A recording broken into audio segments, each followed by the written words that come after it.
Hello class, my name is Joshua Daniels. Today is June 22nd, 2020, and the title of my speech is Black is White.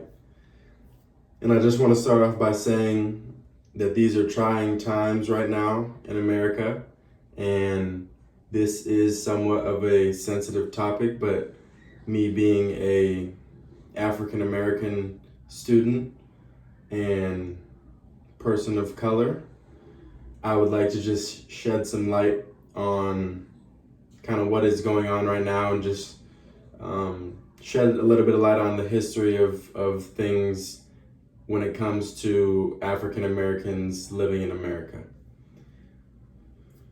So two people are standing next to each other. Now let's stop right there for a moment. Ask yourself, what are the first things you look for when looking at the two people? And I'll just give you a moment to think. So now take into consideration one of those people are black and the other one is white. Does this change the fact that you are still looking at two people standing next to each other? The answer is no. Now, in 1787, in Article 1, Section 2 of the Constitution, it was declared that for representation, enslaved blacks in a state would be counted as 3/5 of the number of white inhabitants of that state, according to blackpast.org. What happens when black men are considered 3/5 of a man? I want to take some time and share with you some of the things that come along with not being considered a full human. First off, they are not able to buy property or land. This means that black men are not able to move their family away from a bad situation and one that is away from things that regard and consider slavery. So this is a time where blacks weren't able to vote. They weren't able to buy property or land, being that they were considered 3/5 of a human. So when it means they're not able to vote, this means when someone is not able to vote, they have no say in what is affecting their lives and the things around them. So they can't exactly voice their opinion on what is affecting them or how to make things better. All the laws, governors, and all political figures were chosen and voted on by white men. This means that all the policies and all the laws were put into place to favor white men. This means that black men have little to no opportunity to affect their living situations or lives as they know it for the better. They did not have as much say as the white men did when it came to creating change or voting on policies or laws to be put in place to make things equal because they were considered 3/5 of a human. So if you as a white person would be happy to be treated as 3/5 of a man, raise your hand.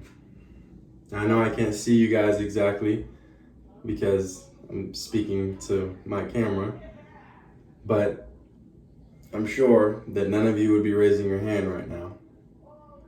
And that means that I'm sure you guys are aware of what's going on and how people are being treated, specifically people of color and people in America. That I'm just addressing America right now, not what's going outside of the country. But growing up, I've always had to be on high alert when it comes to the color of my skin, being a black man as opposed to a white man. And these are sensitive times right now for America, but to me, it seems like it's always been a sensitive time. And a majority of my friends are white, and I notice the differences in how they have been dealt with when it comes to law enforcement and policemen, and the difference between what I have been dealt. And I personally haven't experienced too much racism in my life, but I know that that is something that my white friends don't exactly think about, or it does not exactly cross their mind from a day-to-day basis. And it's something that I have to constantly think about. So when I say black is white, the black man is just as much a human as the white man. They are equal. Although it is harder for some to grasp that concept, we must encourage them to embrace the beauty in all of our differences. We're equally as beautiful, despite what shade your skin is, the shade our skin is. And there is only one race, and that is the human race. So in essence, black is white.